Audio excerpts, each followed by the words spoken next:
смс в школу «Баллада о матери».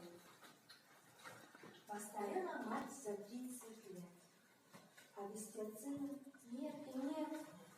Но она все продолжает ждать, потому что верит, потому что мать. На что надеется она? Много лет, как кончилась война, много лет, как все вернулись назад, кроме мертвых, что за ним лежал. Сколько их туда несло, мальчика без усок не пришло. Раз в село прислали по весне фильм документальный о войне. Все пришли в кино, и стар, и мал, кто познал войну, и кто знал. Перед горькой памятью морской разливалась ненависть рекой. Трудно это было вспоминать. Вдруг с экрана сын взглянул на мать. Мать узнала сына в тот же миг, и пронесся материнский крик. Алексей, Алешенька, сынок, Алексей, Алешенька, сынок.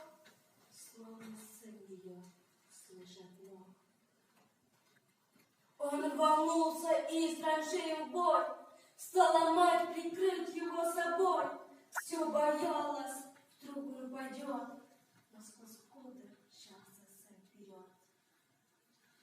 Алексей! Кричали земляки. Алексей! Просили, да беги!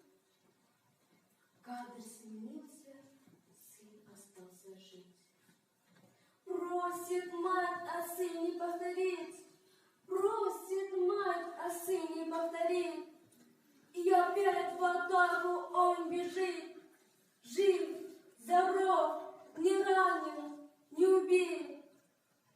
Алексей, Алешенька, сынок, Алексей, Алешенька, сынок.